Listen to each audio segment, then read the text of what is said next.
apabila seseorang ditakdirkan ke neraka, meskipun rajin beribadah, akan tetap ke neraka. Apakah doa dan ibadahnya tidak bisa merubah takdirnya, Habib? Tugas kita lakukan. Ya, kita harus tahu apa yang harus kita lakukan. Tugas kita ini apa? Jangan membahas tugas Allah. Jangan membahas perbuatan Allah. Kita ini hamba dan Allah ilah. Allah berhak berbuat apapun. La yas'al amma yaf'al. Tidak boleh ditanya apa yang Allah perbuat. Li'annahu ilah, karena dia Allah. Gak ada kewajiban kepada kita sebetulnya.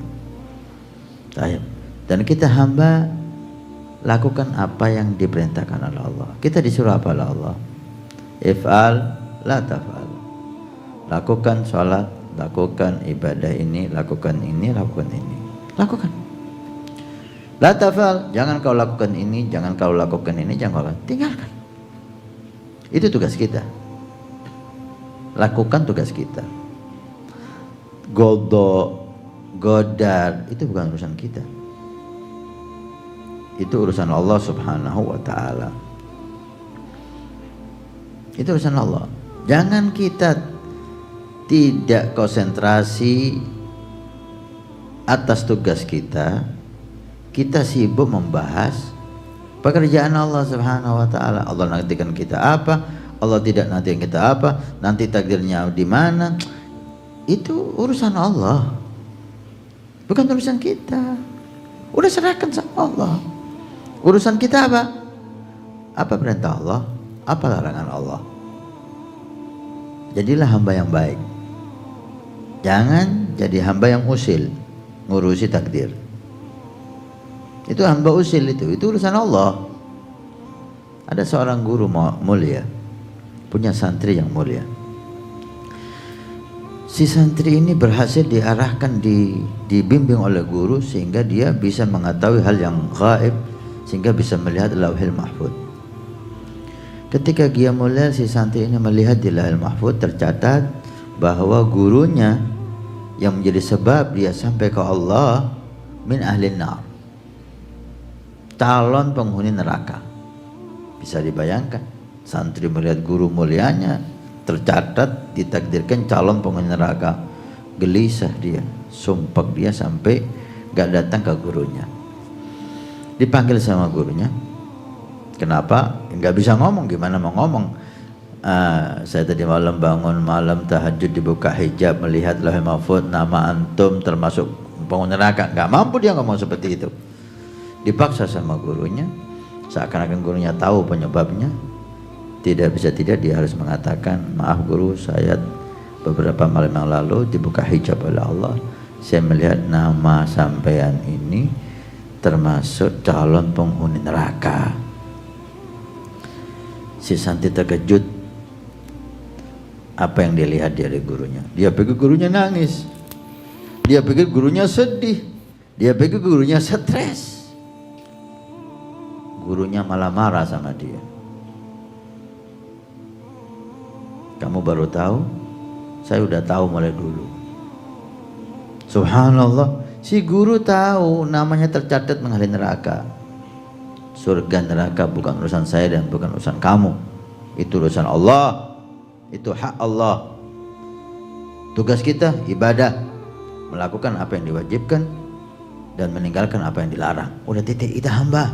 Lakukan apa yang diperintahkan oleh Tuhan kita. Nanti di surga, nanti di neraka, bukan urusan kita. Subhanallah. Hadir lagi, ibadah lagi. Hadir lagi, dia semangat lagi. Beberapa malam berikutnya dibuka hijab oleh Allah, udah diganti oleh Allah Rabbul Alamin dari penghuni neraka, gurunya menjadi calon penghuni surga. Gembira si santri. Datang dengan semangat kepada gurunya untuk menyamakan kabar gembira ini. Dari surga ke neraka, luar biasa ini perubahan. Kalau guru-guru, alhamdulillah, si guru wajahnya udah berubah, gak senang. Seakan-akan tahu apa yang mau dia katakan. Tadi malam dibuka hijab oleh Allah, saya lihat Anda guru udah berubah, bukan calon penghuni neraka lagi, tercatat Anda calon penghuni surga. Dikejutkan lagi si santri dengan jawaban guru. Gurunya nggak senang, malah tambah marah. Kamu masih sibuk dengan surga dan neraka. Sudah saya katakan itu bukan urusan saya dan kamu. Itu urusan Allah, itu hak Allah. Tugas kita ibadah, tugas kita meninggalkan yang dilarang oleh Allah. Titik. Jangan lagi membahas surga neraka. Kata mu'min. Gitu. Sibukkan kita dengan ini. Lakukan perintah Allah. Takdir saya gimana? Gak tahu. Gak ada yang tahu takdirnya. Gak ada yang tahu takdir. Tapi Allah memberikan tanda-tanda. Memang kullun muyassarun lima khuliqa min ajlih. Biasanya itu Allah permudah arah kemana kita akan ditakdirkan oleh Allah. Orang yang takdirnya kaya akan diberi oleh Allah semangat untuk bekerja, ya kan?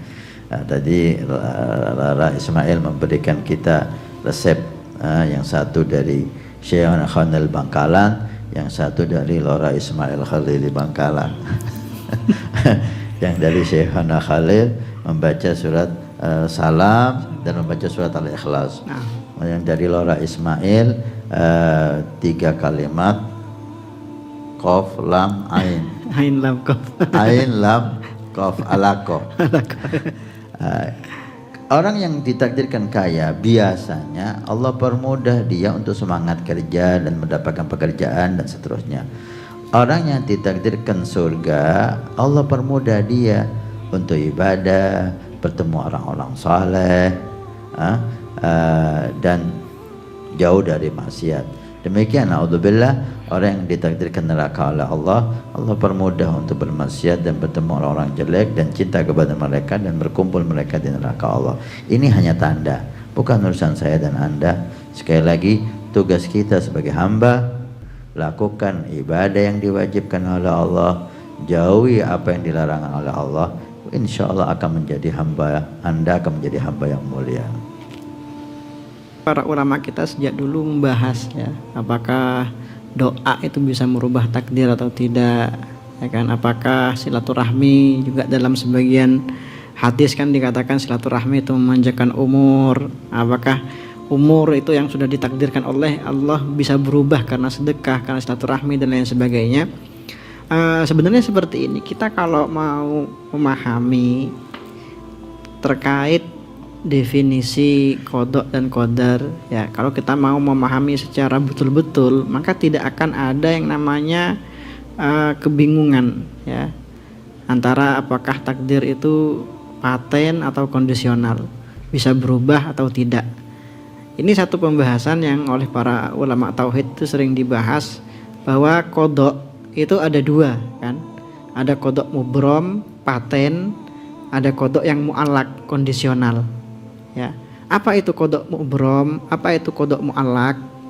Jadi seperti ini. Jadi yang dinamakan qada itu kan ilmullah al-azali, pengetahuan Allah Subhanahu wa taala sejak dulu terkait semua yang akan terjadi di dunia ini. Itu namanya qada. Nah, jadi qada ini apakah dia mubrom, paten atau kondisional, bisa berubah-ubah? Ini ada 3 perspektif. Yang pertama, qada dalam perspektif Allah. Apa qada dalam perspektif Allah? Yaitu pengetahuan Allah terkait apa yang akan terjadi di dunia ini. Itu namanya qada dalam perspektif Allah. Nah, qada dalam perspektif Allah ini nggak berubah-ubah, nggak ada yang namanya perubahan, semuanya mubrom. Qada dalam perspektif Allah, ya, Allah tahu apa yang akan terjadi di dunia ini, ya. Apakah umur fulan ini akan 50 tahun, apa 60 tahun, apa 70 tahun, Allah sejak dulu sudah tahu, ya. Nah, kemudian yang kedua, qada dalam perspektif malaikat. Nah, ini yang ada mubrom, yang ada mu'allaq. Jadi dalam catatan malaikat itu fulan umurnya akan 50 tahun kalau dia tidak silaturahmi. Kalau dia silaturahmi maka usianya akan 60 tahun. Ini dalam catatan malaikat. Ada kemungkinan qadanya mu'allaq, kondisional. Tapi Allah tahu. Allah tahu yang di antara dua ini mana yang akan terjadi. Ya, nah itu. Nah, ada qada dalam perspektif kita manusia. Maka dalam perspektif manusia tidak ada qada yang mubrom kecuali yang sudah terjadi. Itu yang sudah pasti terjadi, gak akan berubah, itu semuanya mubrom. Adapun dalam qada yang belum terjadi, kejadian-kejadian yang terjadi itu dalam sudut pandang manusia semuanya mu'allaq. Ya. Semuanya mu'allaq. Maka dari itu seperti yang disampaikan Habib Hasan tadi, kita jangan menerawang takdir. Kita nggak tahu. Kan selama ini kan ada pertanyaan, oh kalau kita ditakdirkan sebagai ahli neraka, untuk apa kita beribadah? Oh kalau kita ditakdirkan sebagai ahli surga, ya udah gak usah beramal. Nah, kamu tahu dari siapa? Siapa yang ngasih tahu kamu ahli neraka? Siapa yang ngasih tahu kamu ahli surga? Kamu nggak tahu. Ya. Maka karena ketidaktahuan kita, tugas kita bukan menerawang takdir, tugas kita adalah beramal sebaik-baiknya dengan harapan kita ini merupakan orang yang ditakdirkan oleh Allah Subhanahu wa taala dengan takdir yang baik. Itu persis seperti pertanyaan yang ditanyakan para sahabat kepada Rasulullah, ya Rasulullah, kalau memang semuanya sudah tertulis, ahli neraka sudah tertulis, ahli surga sudah tertulis, famal amal, maka apa gunanya amal? Maka kata Rasulullah, i'malu fakullun muyassarun lima khuliqala. Enggak, kamu beramal. Ya. Jangan menerawang takdir, jangan menebak-nebak takdir, itu bukan tugas kamu. Ya. Tapi tugas kamu adalah beramal dengan harapan, dengan amal itu kita menjemput ya, takdir Allah Subhanahu wa taala yang baik untuk kita. Karena tadi dikatakan kullun muyassarun lima khuliqala. Orang itu biasanya digampangkan untuk mengamalkan hal-hal yang ditakdirkan untuk dia. Jadi kalau orang baik ya ditakdirkan baik, maka tandanya dia akan dipermudah untuk melaksanakan amal-amal baik. Kalau orang yang ditakdirkan tidak baik, takdir buruk, maka dia akan dipermudah ke jalan-jalan yang di situ dia dengan sangat mudah mengamalkan amal-amal yang buruk.